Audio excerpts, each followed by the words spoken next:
श्री शिवाय दोस्तों, 4 फरवरी माघ नवमी की सुबह सूर्य को जल चढ़ाने के समय ये एक उपाय कर लेना। और आज हम धन प्राप्ति के भी कुछ उपाय बताएंगे। मित्रों, पुराणों में बहुत अच्छे से बताया गया है कि संसार में हर एक मानव को स्नान करने के बाद भगवान सूर्यदेव को जरूर जल चढ़ाना चाहिए। तांबे के लोटे से जल चढ़ाना बहुत ही अच्छा समझा जाता है। जल के अक्षत एवं फूल मिश्रित कर भगवान सूर्यदेव को जल चढ़ाने से भगवान सूर्यदेव बहुत ही जल्दी प्रसन्न होते हैं। जल को चढ़ाते समय देव के मंत्र का जाप भी करना चाहिए। दोस्तों, हम सूर्यदेव को जल देते समय कुछ विशेष बातों का ध्यान रखें तो हमारे जीवन की बहुत सारी परेशानियों से हमें स्वतः ही छुटकारा मिल जाता है। सूर्यदेव को जल अर्पित करना बहुत आवश्यक है। मतलब, जब हम प्रातःकाल उठते हैं, सबसे पहले सूर्यदेव का दर्शन करना चाहिए। आप बिना स्नान किए भी मात्र सूर्यदेव का दर्शन करें। जहां से भी आपके घर के पास से सूर्य दिखाई दे रहे, तो आप बालकनी से या छत से जाकर सूर्यदेव को देखें, उन्हें प्रणाम करें। उगते हुए सूर्य के दर्शन करने से, उनको प्रणाम करने से, नमस्कार करने से आपके जीवन की बहुत सारी परेशानियों से आपको मुक्ति मिल जाती है। और आपको जल जरूर अर्पित करना चाहिए, परंतु जल अर्पित करने से पहले स्नान करना आवश्यक है। जल कैसे अर्पित करना चाहिए जिससे कि आपके जीवन की तमाम तरह की परेशानियों से आपको मुक्ति मिल जाए।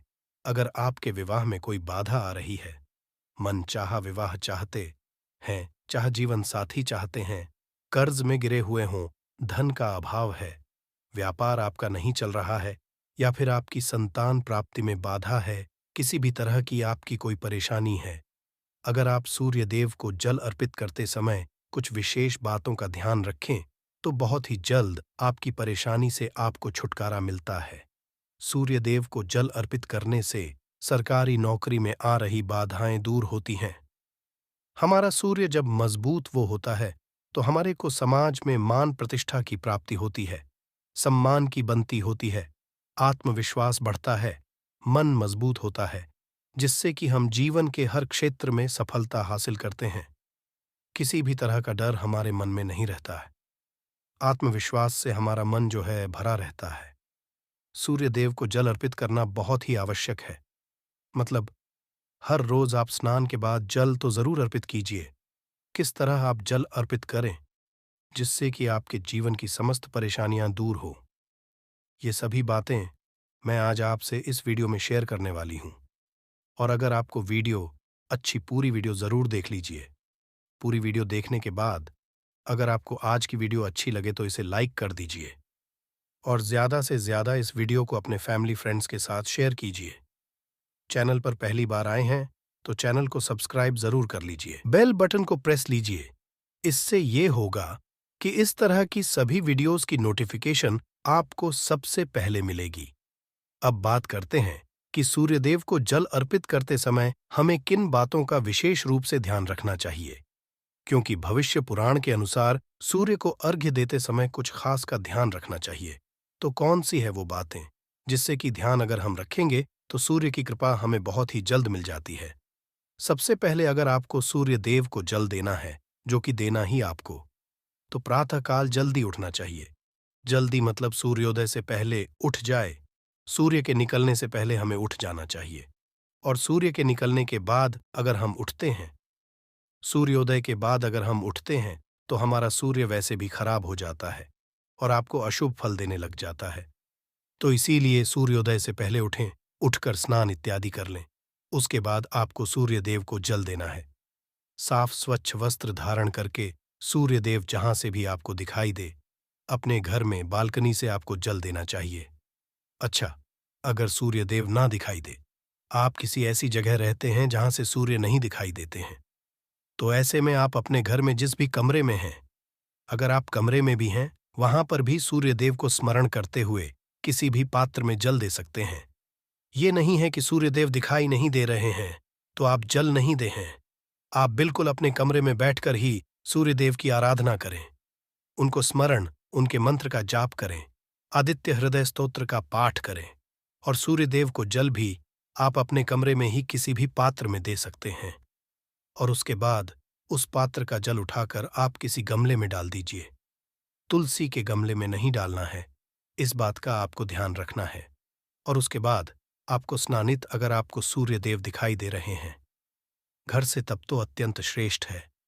आप अपनी छत पर या बालकनी से सूर्य देव को देखते हुए जल अर्पित करें।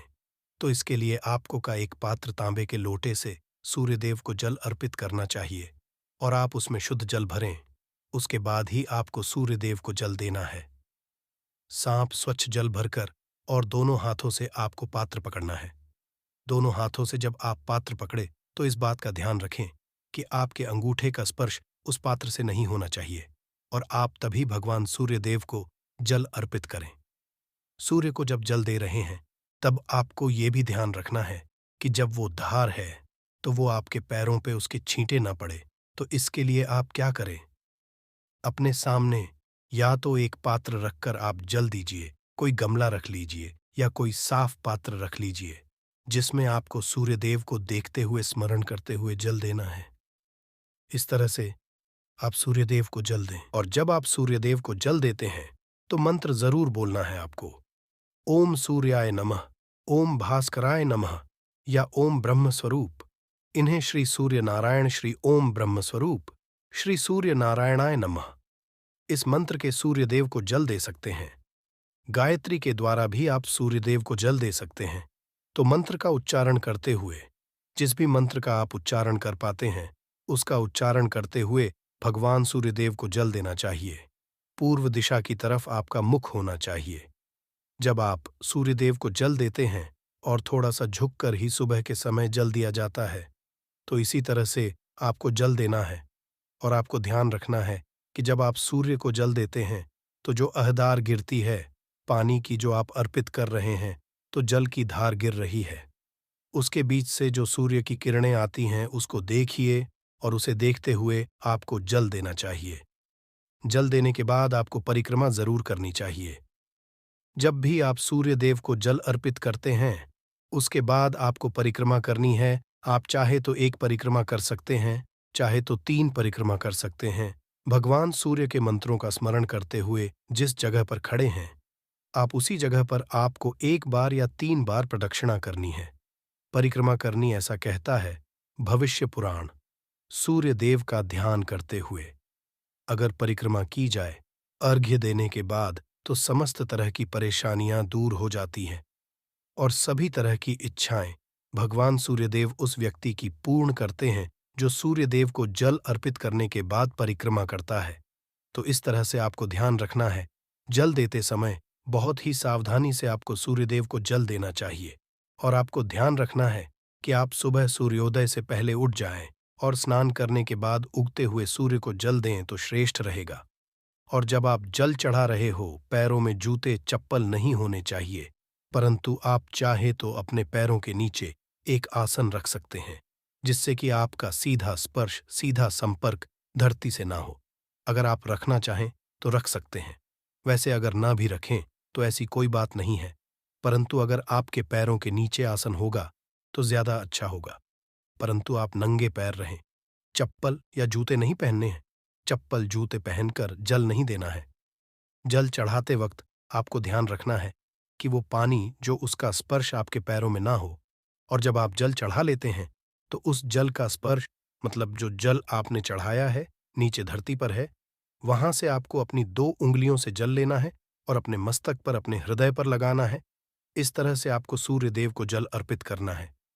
अब बात करते हैं कि अगर आप धन प्राप्ति की कामना रखते हैं तो किस तरह से सूर्यदेव को जल अर्पित करना चाहिए। देखिए, अगर कि धन प्राप्ति की कामना है, कर्ज से मुक्ति चाहते हैं, व्यापार में आपकी तरक्की नहीं हो रही है, लगातार घाटा होता ही जा रहा है, मतलब आप बहुत अधिक आर्थिक तंगी से परेशान हैं, तो आपको चाहिए कि आप एक तांबे का पात्र लें, गेंदे का पुष्प उसमें डालें और रोली लेनी है आपको, कुमकुम या रोली, उसमें फिर थोड़ा सा अक्षर डाल लीजिए और उसके बाद भगवान सूर्यदेव को देखते हुए, उगते हुए सूर्य को प्रातःकाल देखते हुए अर्घ्य देना है। ओम सूर्या, इस तरह से मंत्र जप करते हुए आप सूर्यदेव को अर्घ्य दे। इस मंत्र का जिस भी मंत्र से आप जल, इस मंत्र का यथासंभव आप जप करें, जितना अधिक आप जप करेंगे सूर्यदेव की कृपा आपको उतनी अधिक हासिल होगी और सूर्य मजबूत होंगे तो आपको धन लाभ भी होगा, कर्ज से भी मुक्ति मिलेगी, और व्यापार में अगर कोई परेशानी है तो उससे भी आपको मुक्ति मिलती है। दोस्तों, ये कर्ज मुक्ति का धन लाभ का सर्वश्रेष्ठ उपाय है, आपको जरूर करना चाहिए।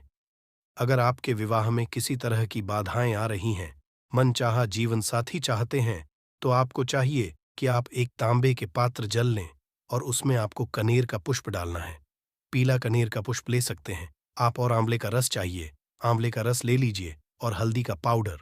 ये तीनों चीजें आप उस पात्र में डालें और इस जल को आप सूर्य देव को देखते हुए सूर्य के मंत्रों द्वारा एयूएम सूर्याय नमः, एयूएम भास्कराय नमः, इस मंत्र के द्वारा आपको करना है, और ये आपको हर रोज करना है। तो आप रविवार से शुरू कर दें। जल देना अगर आप पहले से नहीं दे रहे हैं तो रविवार से शुरू कर दें। और ये तीनों चीजें आपको जल और मन चाहे जीवन साथी की कामना या फिर जल्द विवाह की कामना से आपको सूर्यदेव को प्रणाम करके ये उपाय करना है। बहुत ही जल्द आपको सूर्यदेव की कृपा मिलती है और आपके विवाह में आ रही बाधाएं दूर होती है। अगला जो उपाय है संतान की प्राप्ति के लिए या पति जीवन को सुखमय बनाने के लिए कौन सा उपाय करना चाहिए, किस तरह से सूर्यदेव को जल देना चाहिए। अगर आपके संतान प्राप्ति में बाधा आ रही है तो आपको चाहिए कि आप तांबे के पात्र में शुद्ध जल भरें। उसमें आपको थोड़ा सा रोली लेना है, अक्षत लेना है और लाल कनेर का पुष्प लेना है। लाल पुष्प डालकर आप भगवान सूर्यदेव को जल अर्पित कीजिए। लाल पुष्प, अक्षत और रोली, ये तीनों चीजें आपको जल में डालनी है। उसके बाद भगवान सूर्यदेव को जल अर्पित करना है। एयूएम सूर्याय नमः, ओम भास्कराय नमः गायत्री मंत्र का भी जप कर सकते हैं, या एयूएम ब्रह्मस्वरूप। इन्हें श्री सूर्य नारायण, श्री सूर्य नारायणाय नमः, इस मंत्र के द्वारा भी आप सूर्यदेव को जल दे सकते हैं। तो इस तरह से आपको जल देना है, और इस उपाय से, इससे जल देने से आपके विवाह में, आपके संतान प्राप्ति में जो बाधाएं आ रही हैं, चाहे विवाह में जो परेशानियां आ रही हैं, जैसे कि दाम्पत्य जीवन में मधुरता नहीं है, तो भी इस उपाय को करने से आपको दाम्पत्य जीवन में मधुरता होगी, संतान की प्राप्ति होगी। और इस तरह से जब हम जल देते हैं तो घर में सुख समृद्धि का भी आगमन होता है, धन लाभ भी होता है। तो बहुत श्रेष्ठ होता है लाल पुष्प डालकर। अगर आप भगवान सूर्यदेव को जल देते हैं और सुबह सुबह भगवान सूर्यदेव को जल देकर उनके मंत्रों का जप करना बहुत श्रेष्ठ माना जाता है। आप अगर परेशानी से जूझ रहे हो, परेशानियों से घिरे हुए हो, कोई रास्ता ना मिल रहा हो, आपको सूर्यदेव को जल जरूर देना चाहिए। अगर आप प्रतिदिन भगवान सूर्यदेव के मंत्र का जप करेंगे और सूर्यदेव को जल अर्पित करेंगे, बहुत ही जल्द आपकी परेशानी दूर हो जाती है। चावल होता है जिसके टूटे हुए दाने ना हो, बिल्कुल साबुत चावल होता है, उसे अक्षत कहा जाता है। तो थोड़े से अक्षत रोली और बेलुपत्र डालकर सूर्यदेव को जल देना है। 7 बार जल देना है। जैसा कि बताया जाता है, आपको 3 बार में जल देना चाहिए। रोक रोक कर एक ही पात्र का जल हम 3 बार में देते हैं, हमें पत्र डालना है। तो इस विशेष सामग्री की वजह से हम इस जल को 7 बार में भी दे सकते हैं। तो आप रोक रोक उसे जल को, एक पत्र के जल को ही 7 बार में दीजिए। सूर्यदेव को देखते हुए आपको बोलना है ए यू मस्ट। तो इस तरह से इस मंत्र को बोलते हुए अगर भगवान सूर्यदेव को जल अर्पित करते हैं, जल्द ही आपके मन की कामनाएं पूर्ण हो जाती है। आपकी भी कामना भगवान सूर्यदेव से कहे। थोड़े समय तक आप आदित्य हृदय स्तोत्र का पाठ कर सकते हैं। चाहे तो 1 बार या 3 बार या फिर 108 बार गायत्री मंत्र का जप कर लीजिए, या भगवान सूर्यदेव का कोई भी एक मंत्र जिसका आप 108 बार जप कर सकते हैं। जरूर इस उपाय को करने के बाद कीजिए, इससे आपकी कामना शीघ्र पूर्ण हो जाती है। दोस्तों, आज की वीडियो में हमने सूर्य को मजबूत करने का उपाय बताया। सूर्य को करने हैं, सूर्य आत्मा के कारक है, और सबसे जरूरी है आत्मविश्वास का बलि होना। अगर हम में किसी भी तरह की सफलता पाना चाहते हैं तो बहुत जरूरी है कि आप सूर्य की आराधना कीजिए, प्रतिदिन कीजिए, और रविवार के दिन विशेष रूप से व्यापार, फैक्ट्री, नौकरी, दुकान या कुछ भी ना चल रहा, चारों तरफ से नुकसान ही नुकसान हो रहा हो, तो आपको यह एक उपाय केवल एक दिन कर लेना है। और गुरुजी ने कहा कि आप कुछ ही दिनों में देखेंगे कि आपके जीवन में कितना बड़ा चमत्कार हुआ है। धन हासिल के नए नए मार्ग बन जाते हैं, जीवन की सारी बाधाएं समाप्त हो जाती हैं, और आपको सुख समृद्धि की हासिलें होती है। तो चलिए जानते हैं इस विषय उपाय के बारे में। परंतु उससे पहले एक निवेदन है कि अगर आप चैनल पर नए हैं तो कृपया चैनल को सब्सक्राइब जरूर कर लें और कमेंट बॉक्स में जय मां लक्ष्मी जरूर लिखें। माता लक्ष्मी दोस्तों, हम लोग अक्सर खाना थोड़ा ज्यादा ही बनाते हैं और फिर कुछ खाना बच भी जाता है। सब्जी या ग्रेवी अक्सर खत्म हो जाती है और केवल रोटी बच जाती है। अगले दिन बासी रोटियों को घर के सदस्य या बच्चे खाने कतराते हैं। अगर आपके में भी ऐसा होता है तो ये जानकारी आपको हिलाकर रख देगी। अगर आप भी ऐसी रोटी खाते हैं तो आपको मालामाल होने से कोई भी नहीं रोक सकता। इसी के साथ ही इस वीडियो में हम जानेंगे कुछ ऐसी गलतियों के बारे में जो अगर आपके घर में भी महिलाएं करती हैं तो आज ही बंद कर दें, वरना पूरा घर हो जाएगा नष्ट। तो पूरी जानकारी के लिए इस वीडियो को अंत तक जरूर देखिएगा दोस्तों। रसोई घर में ये गलती कभी भी नहीं करनी चाहिए। यकीन शास्त्रों द्वारा रसोई में इन गलतियों को करने वाला व्यक्ति हर हाल में वह निर्धन हो जाता है। उसे गरीबी का सामना करना पड़ता है, पूरे परिवार को इसका खामियाजा भुगतना पड़ता है। शास्त्रों में स्पष्ट बताया गया है कि जिस घर में मां अन्नपूर्ण जी का वास हो जाए तो मां के साथ साथ सभी देवी देवता एक साथ निवास करते हैं। ऐसा करने वालों के घर में अनाज का भंडार धन दौलत से भरा रहता है। जिस भी व्यक्ति के घर में ये गलतियां अगर होती तो इसे आप मामूली ना समझे और ना ही नजरअंदाज करने की गलती करें। आपका पूरा घर निधन हो सकता है। दोस्तों, व्यक्ति अगर जीवन में सफलता करना चाहता है तो उसके लिए सबसे ज्यादा जरूरी है उसके स्वास्थ्य का सही होना, और उसका शरीर अगर स्वस्थ होता है तो व्यक्ति सदैव ही अपने लक्ष्य को हासिल कर सकता है। ऐसे में शास्त्रों के अनुसार अगर आपका रसोई घर अच्छा है, उसमें ये गलती नहीं होती है, तो मां अन्नपूर्णा आपसे प्रसन्न हो जाती है, आपको मालामाल कर देती है। तो चलिए जानते हैं कौन सी है वो गलतियां हैं। परंतु उससे पहले दोस्तों, आपसे रिक्वेस्ट है कि वीडियो को लाइक करें, अपने दोस्तों के साथ शेयर करें, और अगर आपने अभी तक चैनल को सब्सक्राइब नहीं किया तो सब्सक्राइब करके बेल आइकॉन जरूर प्रेस करें। दोस्तों, नंबर 1, महिलाएं ऐसी होती हैं जो खाना बनाने से पहले स्नान नहीं करती, हाथ पांव नहीं धोती। रसोई घर में खाना बनाते समय इधर उधर जैसे बाल में या मुंह पर हाथ लगाती है और फिर बगैर हाथ धोए बिना हाथों को साफ किया खाना बनाती है, तो ऐसे में खाना दूषित हो जाता है।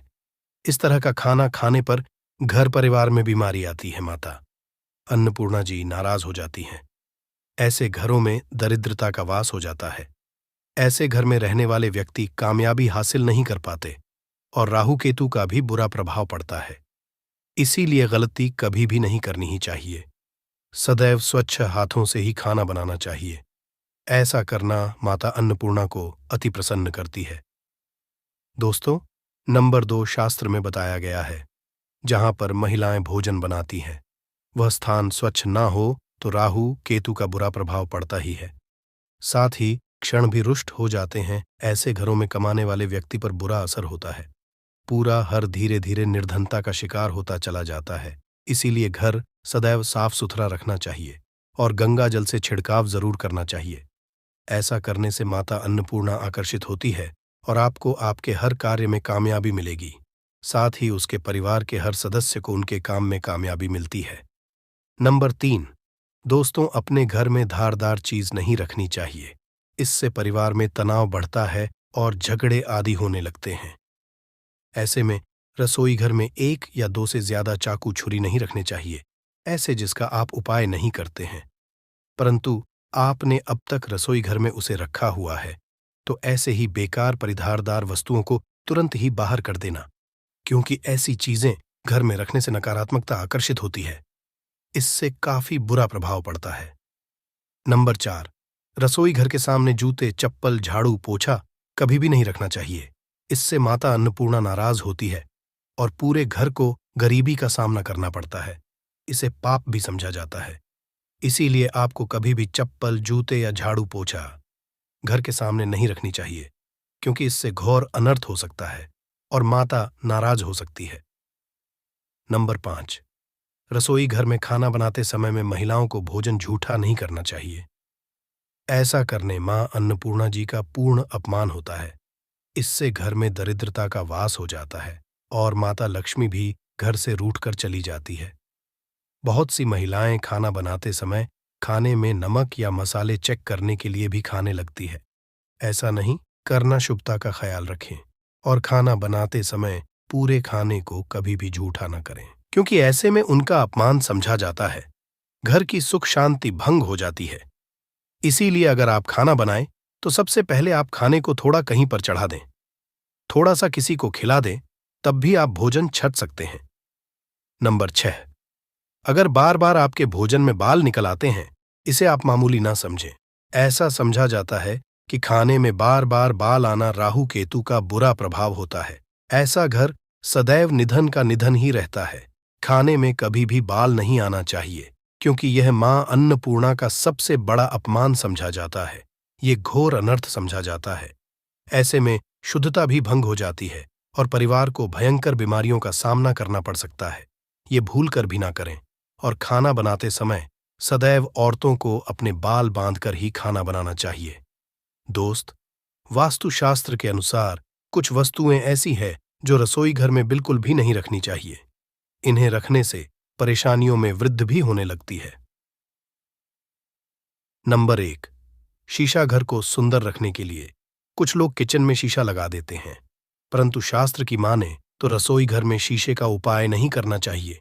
ऐसा इसलिए कि क्योंकि किचन में चूल्हा अग्निदेव का सूचक समझा जाता है। अगर शीशे में अग्नि का प्रतिबिंब दिख जाता है तो घर में अशुभ समझा जाता है। इसके कारण घर में कलह क्लेश बढ़ाने लगते हैं।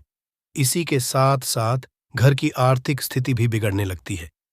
तो यह गलती आप ना करें। नंबर 2, गुंथा हुआ आटा। कई बार महिलाएं किचन में रोटी बनाने को गुंथा हुआ आटा या बचा हुआ आटा फ्रिज में छोड़ देती हैं और सुबह उसी का उपाय रोटी बनाने के लिए करती है। वास्तु के अनुसार ये सही नहीं होता। रसोई घर में गूंथा हुआ आटा रखने से शनि और राहु का नकारात्मक प्रभाव पड़ने लगता है। इसी का से जीवन में अनेक तरह की समस्याएं होने लगती हैं।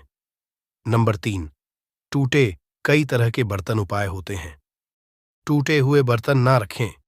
रसोई घर में कुछ बर्तन ज्यादा उपाय होने के पश्चात टूट जाते हैं, परंतु कई बार कुछ हद तक टूटे हुए बर्तन का उपाय करते ही रहते हैं। वास्तु के मुताबिक ये नहीं समझा जाता। रसोई घर में कभी भी टूटे फूटे बर्तनों का उपाय नहीं करना चाहिए। इससे परिवार के सदस्यों के बीच मतभेद में वृद्धि होने लगती है। चलिए अब करते हैं कि बासी रोटी खाना आपके लिए कैसा है दोस्तों। खाना जब भी बासी हो जाता है तो हम उसे फेंक देते हैं।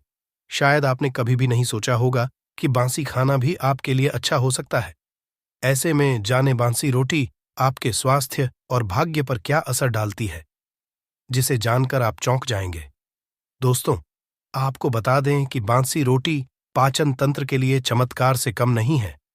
बासी रोटी तन को दुरुस्त बनाती है। रोटी में फाइबर की प्रचुर मात्रा पाई जाती है। खाने में फाइबर की अधिक मात्रा पाचन में सहायता करती है। बासी रोटी से पेट फूलने की समस्या, गैस की समस्या और कब्ज की समस्या से राहत मिल सकती है। इसीलिए दोस्तों, बासी रोटी आपके लिए वरदान है। इसका उपयोग करें। वहीं अगर शास्त्रों की माने तो भोजन वैसे तो ताज़ा ही खाना चाहिए, परंतु जब तक भोजन खाने लायक है, खराब ना हुआ हो, तो उसे कभी फेंकना नहीं चाहिए, क्योंकि यह भोजन का अपमान है। ऐसे में जो व्यक्ति बासी भोजन को फेंकता नहीं है और उसे ग्रहण करके सम्मान देता है, तो ऐसे व्यक्ति पर मां अन्नपूर्णा सदैव प्रसन्न रहती है। परंतु इसमें एक बात का ध्यान देना बहुत ही आवश्यक है। बासी रोटी को जब भी आप खाएं या छोटे बच्चों को दें, तो पहले आप उसे से चेक जरूर कर लें। अगर बासी रोटी में से रेशियो निकल रही है तो आपके बच्चे की जान जा सकती है या आप बीमार भी पड़ सकते हैं। बासी रोटी भले ही किसी चमत्कार से कम ना हो, परंतु लंबे समय तक बासी रोटी घर में रखना जहर के समान मानी जाती है। इसीलिए रेशियो वाली रोटी कभी भी ना खाएं। अब दोस्तों, आपको पूज्य गुरुजी द्वारा बताया गया उपाय बताने जा रहे हैं। प्रभावशाली चमत्कारिक उपाय है जो कि आपकी किस्मत को चमका देंगे। आपको लाभ शुरू करते हैं दोस्तों। परंपरा में गाय, गंगा और गायत्री का बहुत ज्यादा धार्मिक महत्व है। मान्यता है गौ माता के शरीर पर 33 कोटि देवी देवताओं का वास होता है। गौ माता की पूजा करने वाले जातक पर इन सभी देवी देवताओं की कृपा बरसती है। गौ सेवा से न केवल इस जन्म के बल्कि पूर्व के भी दोष दूर हो जाते हैं। हर एक सुबह जब आपके घर में भोजन बनाना प्रारंभ हो तो सबसे पहले बनाई गई रोटी को आप गौ माता के नाम से निकाल दें और भोजन कर पूर्व गौ माता को इस रोटी को खिलाएं। अगर संभव हो तो काली गाय को खिलाएं। ये भी काली गाय ना मिले तो सफेद गाय को भी आप खिला सकते हैं। आपको बता दें कि गाय को आप भी रोटी बनाएं। प्रतिदिन ताज़ी रोटी ही बनाएं। गाय को अगर आपने रोटी बनाई है तो कोशिश करें कि उस रोटी को आप तुरंत ही गाय को दे दें। अगर आप उस रोटी को रख देंगे और उस रोटी को अगले दिन देंगे तो वह रोटी बासी मानी जाएगी। गाय को कभी भी रोटी ना दें, इससे घर में नकारात्मक ऊर्जा वास करती है और जो भी काम आपके बनने वाले होंगे वह काम भी आपके बिल्कुल भी नहीं बनेंगे। इससे आपके घर में सदैव दर्द देवता का वास रहेगा और आप जिस भी काम उस काम में आपको सदैव असफलता ही हाथ लगेंगे। इसलिए कोशिश करें गाय को रोजाना ताज़ी रोटी बनाकर खिलाएं और रोटी को बिल्कुल ना रखें। उसी रोटी गाय को ना दें और साथ ही साथ सड़ी गली चीजें गाय को नहीं खिलानी चाहिए। घर में कोई फल कोई सब्जी है, सो जाए तो लोग क्या करते हैं, गाय को देते हैं। नहीं, ऐसा नहीं करना चाहिए। ऐसा करने से अगर आप गाय खिलाते हैं तो और आप आपके भाग्य बन जाते हैं। आप बिल्कुल सड़ी गली चीजें गाय को ना खिलाएं और साथ ही साथ अब आटे की 11 लोहियां बनाकर उनके ऊपर हल्दी लगाएं, इसके बाद को खिलाएं। हर एक लोह को खिलाते समय गाय के सींगों पर आप हाथ फेरें, पीठ पर हाथ फेरें, मस्तक पर हाथ फेरे रहे हैं। माता गाय के अब चरणों का स्पर्श करें। दोस्तों, ऐसा करने से आपके समस्त काम बनने लगेंगे। जो दुख का समय चल रहा है वे भी खत्म। आपके जीवन में खुशियां ही खुशियां होंगी। और एक बार आप 7 बार गाय की परिक्रमा भी कर लें तो आपके समस्त काम होंगे। और साथ ही साथ आप गाय को जब भी रोटी दें, रोटी पर या तो आप थोड़ी हल्दी लगा लें या थोड़ा गुड़ रख लें। अगर गुड़ ना हो तो आप थोड़ा घी रख सकते हैं। दोस्तों, गाय को कभी भी सूखी रोटी ना खिलाएं। सूखी का मतलब गाय को रोटी खिलाएं, उस पर कुछ ना कुछ रख कर खिलाएं। हल्दी रख लें, गुड़ रख लें, मिश्री, घी या जो भी रख लें, मतलब खाली नहीं है। इतना करने मात्र से आपके जीवन के सभी दुख दर्द समाप्त हो जाएंगे। चीजों का दान करने से बहुत सारे ग्रहों को कंट्रोल किया जा सकता है। जनरल में रोजमर्रा की जिंदगी में जैसे हम कहते हैं गाय को रोटी देना, इससे किसी को भी पितृदोष से मुक्ति चाहिए तो गाय को रोटी दीजिए। काम में बार बार बाधाएं आती हैं और संतान सुख में कठिनाई आती हैं, धन संबंधी परेशानियां होती हैं, इसमें बहुत दूर तक पितृगण अगर नाराज हो तो इस तरह की चीजें आपके जीवन में होती हैं। और पितृ को करने के लिए ही कहा जाता है कि अमावस्या के दिन या तो चावल की खीर में रोटी डाल करके घर की छत पर कौवों को खिलाइए, किसी भी गरीब आदि को भोजन कराए। इससे आपके जीवन के बहुत सारे पितृगण पितृदोष तो दूर होते ही है, बाकी भी बाधाएं दूर होती है। विष्णु पुराण के 3 अंश में बताया गया है 12वें अध्याय में कि कोई भूखा व्यक्ति द्वार पर अगर आ जाए तो उसे भरपेट रोटी जरूर खिलानी चाहिए। इससे नारायण प्रसन्न होते हैं, अन्न धन की कमी नहीं होती है, मनुष्य को परलोक का सुख मिलता है। दोस्तों, रोटी से भूख नहीं मिटाती, हमारे सोए हुए भाग्य को भी जगाती है। लेकिन बहुत से लोग रोटी के यूज करने के गुणों को नहीं जानते, इसलिए इसका लाभ नहीं उठा पाते हैं। तो चलिए, आज मैं आपको बताऊंगी कि रोटी से आप कैसे अपनी किस्मत चमका सकते हो, वो भी खास बासी रोटी का उपाय बताऊंगी जिससे आप किसी से भी बात मनवा सकते हैं, जिसे तंत्र अपनी भाषा में वशीकरण भी कहते हैं। और ये बहुत ही आसान होता है, कोई भी गलत नहीं होता है। बस इसमें ये बात करते हैं कि किस तरह से आप सही तरीके से अपने पति या पत्नी को जो रूठ गए हैं, मान नहीं रहे हैं, इस तरह से आप उनको बना करके वापस ला सकते हैं। सबसे पहले ग्रह दोषों की बात करेंगे तो शनि, राहु और केतु को पाप ग्रह कहते हैं और इनकी दशा से प्रायः हर तीसरा व्यक्ति पीड़ित है। और इन तीनों अशुभ फलदायी ग्रहों को एक साथ अगर आप अनुकूल बना करके चलना चाहते हैं तो सबसे आसान तरीका है रोटी में सरसों तेल लगाकर काले कुत्ते को शनिवार के दिन खिलाइए। रोज खिला सकते हैं तो बहुत ही अच्छा है। काले कुत्ते हैं तो 2 रंग का या दूसरे रंग के भी कुत्ते को खिला सकते हैं।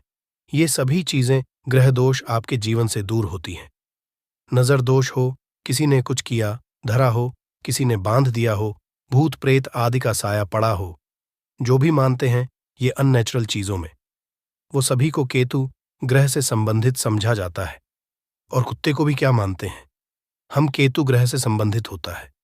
इस कारण अगर आप कुत्ता को रोटी खिलाते हैं तो आपके ये सभी तरह के ग्रह दोष दूर करने में सहायक समझा गया है। आप देखते होंगे घर में जभी भी छोटा बच्चा रोता है और आपको लगता है कि उसको नजर लग गई, ठीक से खाना नहीं खा रहा है, तो भी आपको रोटी का उपाय करना चाहिए। कहते हैं कि एक रोटी ले लीजिए और उस पर एक गुड़ का टुकड़ा रख दीजिए। इससे लपेट करके बच्चे के ऊपर से 3 बार आपको घड़ी की उल्टी दिशा में घुसमजा है और रोटी को गुड़ सहित आपको किसी कुत्ता को खिला देना चाहिए। आग बच्चा बिल्कुल चुटकियों में बहुत चेंजेस आ जाते हैं। और नहीं तो 2-3 बार कीजिए, उपाय अपने आप बच्चा ठीक होने लगता है। ये उपाय आपको आगे मैं जो बताऊंगी ये जरूर करना चाहिए। आप देखेंगे किस तरह से ये एक रोटी आपके जीवन से समस्याओं को जड़ से उखाड़ कर फेंकेगा। और ये उपाय आप कैसे करेंगे, कब करना है, ये आपको ध्यान से जरूर सुन लेना है। सुबह जब आप नहा धोकर के रेडी हो जाए, जब भी पहला खाना आप बनाएंगे तो पहली रोटी जो होगी उसमें आपको लेना चाहिए। उसको घी या शुद्ध सरसों का तेल उसके ऊपर लगा कर लें। सूखी रोटी ना रखें, थोड़ा सा लें और फिर उस पर बुरा या पिसा हुआ चीनी जो कहते हैं या नॉर्मल चीनी ले लीजिए, शक्कर वो छिड़क लीजिए। अब रोटी को दोनों हाथ में लेकर कुछ मिनट्स के लिए आपको अपने घर के इष्ट देव, अपने घर के देवता, जो भी आप देवी देवता को घर में पूजते हैं उनका आपको ध्यान करना चाहिए।